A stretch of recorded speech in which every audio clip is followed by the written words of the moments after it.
right. So is it Bigetron going to create a mukbang out of Geek Fam, or is it going to be Geek Fam making out a mukbang of Bigetron Alpha as we enter the final drafting phase of this best of 5 series, the second last match that we are going to witness. Geek Fam back on first pick once again with the Joy, the Fanny, and the Paquito being banned out.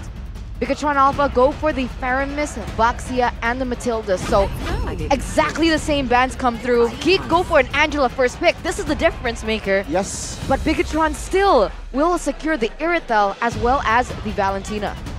Now they'll answer the question. What was the main problem here? Is it the Iritel or is it the Angela? We've seen the Angela paired with so many other things, but now, going for this Angela, they have let go of both the Valentina and the Iritel.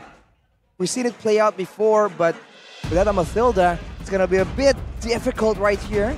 But I do assume that something is going to be put in the hands of Luke to really swing the game in their favor. Something that can really take Sive out all the way from the early game.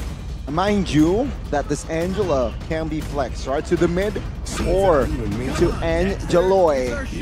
Beloy, but it seems like no, in the first phase, they will still hide that strat and pick up the Fredrin and the Claude here before we enter the second phase. With Bigetron though, now, what will they go for here, right? Is the big question. Look, I find this really peculiar. Okay. Because I felt like that Akai pick was actually a good pick. But here they go for the Fredrin. What's the value here? Is it flex value? Or what? Because now they're once again facing off against the Lancelot. I think flex value, Onyx has shown that that's no longer the case. Even Boots, the guy that we mentioned, is the only guy still able to use Fredrin in the XP lane. Really not as good anymore. So, going for the Fredrin here more than the Akai. Maybe they felt that in the early game the Akai was fine, but in the late game they were lacking damage, they were lacking catch potential. When it comes to dynamic engage potential, early game aggression, the Akai has one knockup and the heavy spin, and they're not very fast to execute. But the Fredrin has the taunt, has the knockup as well as a good healthy bit of damage and clear. Maybe now the approach is gonna be jungle focused to try and shut down Super Ken. We've seen it done towards Kyrie. Could be done against Bigetron if the Hilda is left open. Ooh. Actually, that might be a possibility if they want to try and pressure the Lancelot, pressure Super Ken from that early game. Hilda is definitely an option here, especially. I like how you mentioned the taunt because I just remembered it. Coach Phil, ex-RRQ coach, yes, he actually mentioned that in this matchup against the Lancelot, at some point, Fredrin is so much safer in the jungle as compared to any other because of that taunt. So that's something that maybe Geek Fam is trying to work around. But from the drafting phase here in game, in the phase of 2, Yuzong, Khalid, Terizla, and they go for the Diggy. So that really limits the selection of the EXP laners. Alright, yeah. See here, 3 heroes in the second phase for that EXP role banned out. Leaving out X-Borg. And what else here, perhaps? Other than the X-Borg, Uranus. That was multiple times banned out, as well as the Lapu Lapu. You're right. So Lapu, Uranus, but no, Bigetron, the first pick in the second phase, they will commit to a Uranus here. Is it a Hilda though? A Hilda with an Angela sounds like an absolute nightmare, but it's all speculation so far. Look at the Uranus though, the Claude can still do a lot of damage. As a Lancelot, the Fredrin can do a lot of damage. So far there are some solutions already available. Without the Diggy, the real big question was, what was going to be the roamer for Bigetron? Going to be the Edith though, for Geek. Edith? Probably in the EXP. Edith still, yeah, question mark here, EXP. I'm going to see a Lilia maybe. I mean, if this is a Edith roam, that's it. Oh boy. That's Angela mid. That's a Ruby and an Edith to round it out. So a lot more engage, some more DPS coming from the Edith, a lot more balanced, but they still haven't solved the problem. How are we going to deal with the Aerithel? No Angela this time, but Bigetron right here could very easily go for something that protects, or at least something that heals as well. Minotaur. There you go. Protects and heals right on cue. Minotaur. Perfect. Because with the Uranus pickup in the EXP lane, that means Cerezo is not going to be the playmaker. Nope. They need to secure some kind of lockdown, some kind of tool for them to utilize when all else fails. And they go for the Minotaur, like you mentioned. Good pick. The Minotaur is a counter towards the Claude, a very hard counter, essentially denying that Blazing Duet at every single turn. But with so many ways for Geek to go into the fight, he might be overwhelmed by just how many things are being thrown at him. This is now the first game in a while, in like 3 games, that is quite distinctly different. Technically, because Bigetron has the Valentina, there is still a way for them to utilize the Valentina as an initiator, especially now that Ruby was chosen for Voloisky. So I'm Offended is definitely on the table. Let's see here. Let's see indeed. Ladies and gentlemen, this is the moment. This is the moment that we've all been waiting for. Who will accompany Onyx to M5 to represent Indonesia? Who will be there in the grand finals? Will it be Bigetron Alpha, the Reddit Terminators, the AI that have built their name from zero, from every single time that they play? Or will it be Geek Fam with a Cinderella story to top it all off? We're down to a best of 1, and here we are in the land of dawn. Oh my goodness. Early action as well. Eterna Arashi here. First minute. No first blood though in that bottom lane. Really does on the importance of execution, of speed and tankiness. Look at the emblems, man. Tenacity is all across the board. 3 on Bigetron, 2 on Geek Fam, and all the agilities and wilderness blessings. This is a game of movement, a game of pickoffs, a game of all-ins. Everything in the bag is available for both these teams. Who can find the better combination? That's the only factor here. With everything against both of these teams, the pressure that they must be feeling right now. You can even see Bigetron Alpha looking for more pressure in this mid side, especially with the Valentina. Voloisky, though, already has a lot to say pre-level 4 because he is on the Ruby. Meanwhile, Nile trying to keep up with the rotations coming in from Super Ken, who is early to level 4. And now, everything is going to center around this first neutral objective. Who has a little bit more of an advantage? For the advantage, I think Bigetron Alpha has a bit more to work around, more sustains, right?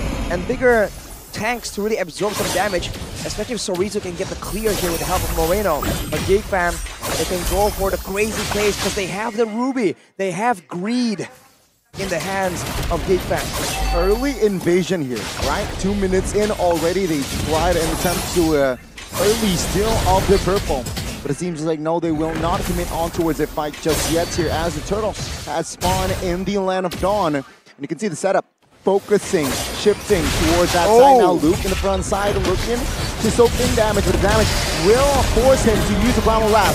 Now on the back side though, super key boss immune free, no fallout damage as Luke now will be taken down. First blood for the side of the red robots. Now neutral objective. Geek Fam, will they control this? Good talk for Nile to take the turtle.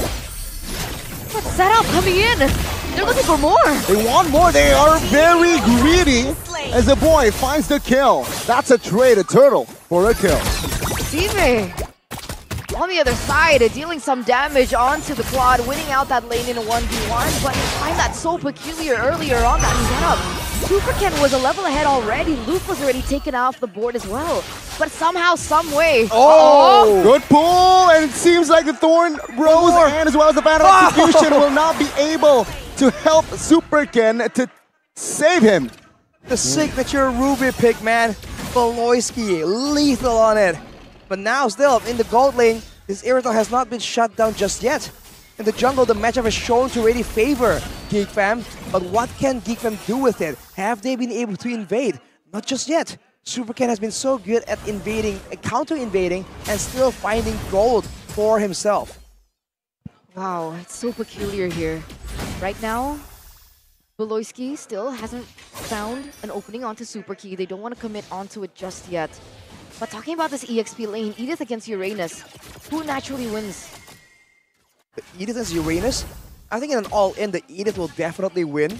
But how is the Edith supposed to force a Uranus into an all-in? The only time you're going to really go at it is during a big team fight. And the mid lane is where most of the things center right now. It's Beloyski and a boy just going at it against Super Key and Super Moreno. It's a 5-man rotation. Moreno now in trouble, gets taken out. Luke with the kill in the mid lane. It's Super Key popping the minion free. Super Ken jumps in as well. The damage will not be enough to take any member of the Geek Fam side to an elimination. They want more, it seems like. No, they just want the jungle. Beloyski quite low. Bigetron Alpha. Let's see the setup now. Take a look at the backside now. Beloyski quite low.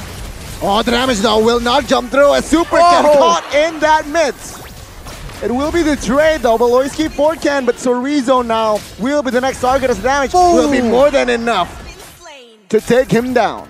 Oh, that comeback here. 2-for-1 trade.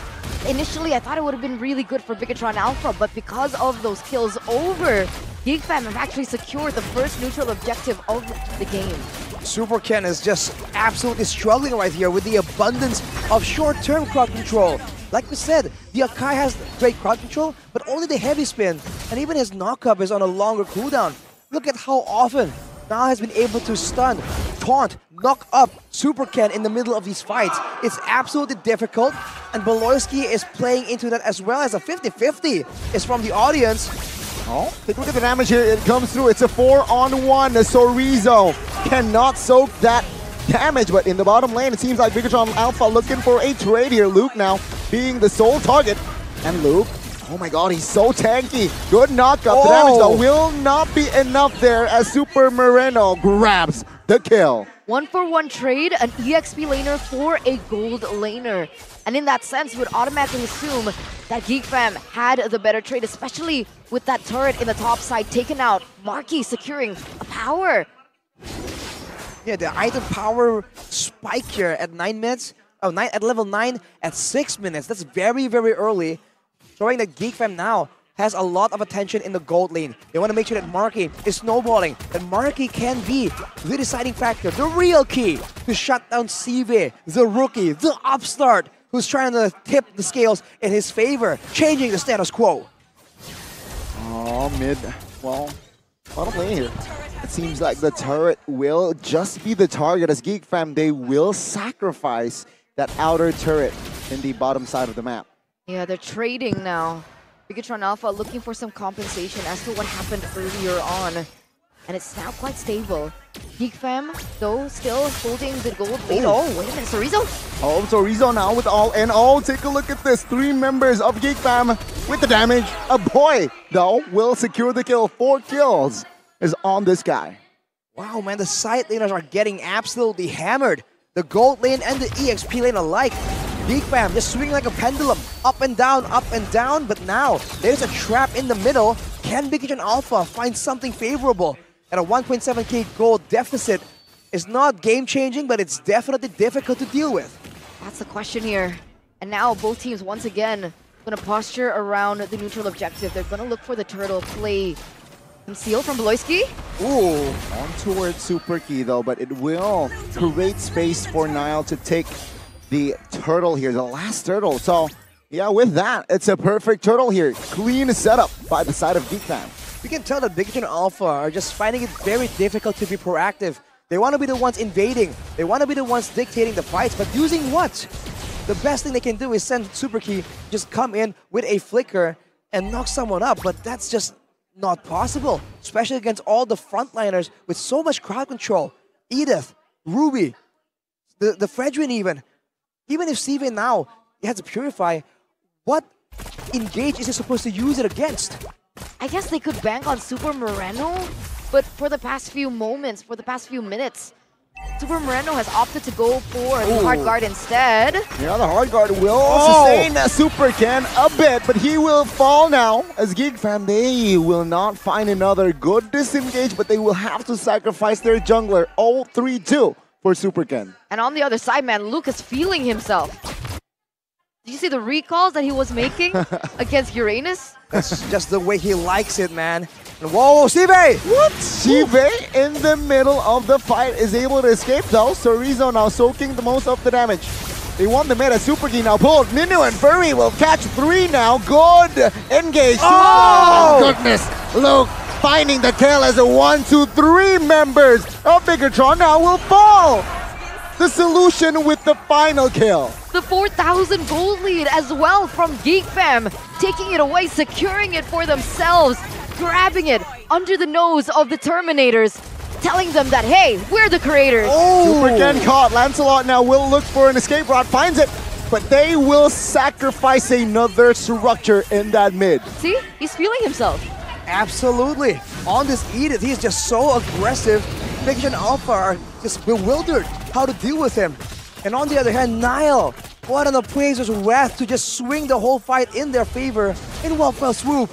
The chosen one. He just found his newfound powers. Bigetron Alpha have no idea how to deal with him. Not just yet. I mean, right now, they're using all the tools, whatever they have in their kit, sending Super Ken down below, forcing them to deal in with the minion crashing into the bottom lane. But in the grand scheme of things, so far they haven't been able to do anything. What do they go for? Split push? Do they force a team fight at this point? I think they do want to try and get some macro plays in. They have a Uranus, they have a Lancelot as well. Double wave cut in the base, split pushing and escapes from Super Ken can really win them some situations. But when they are 5k behind, when they're not safe in their own jungle, due to the greed man himself just waiting around in the wings, it's so difficult. And with the Lord, they're going to be forced to contest this and probably give up some lives. Okay, now in the mid, it's, Claude is moving on towards the Minotaur here, making him or backing him off. Ooh. Super Ken and Sorizo though now might be caught. Oh, good puppet string, blazing the wet now, connecting all of the bullets on towards the jungler. Marky finds the kill. No retry for BTR. No retry. It seems like Bigetron Alpha, that was not the call. That was not the emphasis of what they were going for. They understood that perhaps in a 5v5, Geek Fam would have won that trade either or. So Bigetron Alpha finds some compensation by slowly taking out turrets in the top lane, which allowed CV to get a little bit more farm and gain a little bit more control over the map. But as you say that, Geek Fam equalized on the turret department, just cleaning it out. With the Lord coming in, can they actually set up the waves properly? We've seen in the past few games that they come in individually. If they can push the waves, get it to a 3-wave push, it seems like they're going to be able to do it. Bigetron Alpha, they probably go for something before. Super Ken trying to clear some waves here to eliminate the triple push potential. But Geek Fam, they have a lot of tools to work with right here. Can they go for this decisive finish? Let's see, potentially the final push of the series here. Mid-base turret taken out now. The bottom, will they focus it down? Will they defend it? No. Bigetron will let it go as they were taking care of the Lord in the mid. Now another wave coming through in the mid. Let's see how Geek Fam utilizes this wave. Seems like no opening here, no trigger pulled just yet. Bigetron Alpha, they survive another day. Wow, alright. So Bigetron Alpha had to lose 2 inhibitor turrets, but look at Super Ken. Oh, and the pull by Mr. Valoisky. Now Super Key caught, flickers out of the way, but the damage will come through, he will fall. Base turret top lane now is going to be the main target, and it will fall. 3 base turret in 13 minutes. Almost taken down there. It's basically a naked base. Bigetron now defends with 4. Taunt comes through, Sorizo survives though. But take a look at Ken. He's caught and he's down. And Geek Fam, they look for the end. 3-man defense. Can they pull it off? Super Sorizo taking out the DPS is just too huge. Bigetron, this is it. The base wide open. Let's see Bigetron. Can they defend this as it is going to be the robots bowing down to their master. Their algorithm hijacked and made bare for everyone to see. The Geeks move forward, secure the grand finals and M5 and make history. 12 minutes! 12 minutes was all it took for Geek Fam to win that. Bigetron Alpha, they came back. They came back from a 2-0. But in the end, it's the Geek Fam coming back, resetting, taking their final ticket, qualifying to the grand finals, qualifying to the M5 World Championship for the first time in history. Ladies and gentlemen, we are witnessing history in the making. For the first time, qualifying for M5. Everyone, not a single person predicted that it was gonna be them. But that's just the way they like it. What a final game, man. Complete destruction from the Geeks that have completely decoded the AI. A Cinderella story. Our very own Indonesian Cinderella story. How many times have we seen Geek Fam completely unable to make it to the playoffs? Absent for so many seasons. And for the 2 times that they did, they went home on the first day. Look at them now. Marky coming in, the final solution. Beloyski stepping in, Greed himself. The prodigal son coming through. The Wonder Kid, the chosen one. Niall, a rookie, being able to secure top 2 to represent Indonesia. Ladies and gentlemen, I don't know what you're feeling, but I'm feeling goosebumps all over. What a story. We could not have written a better story for Geek Fam. The struggles they went through, the adversity that they have conquered, the hurdles they jumped over. Everything for this moment. Now it's official. Not a single person left to be regulars of M5, of the M series. Vin's gone. Vin is out. Vin is out. Truly history in the making. And this just really goes to show it's a new era. It is a new era. New players are coming up. No New royal teams besties. are coming up. It truly is a new era. We're gonna say goodbye to Bigetron Alpha. Let's hear what they have to say for the last and final time. We see tears, we see emotions. Bude Clara Mongsar, take the stage.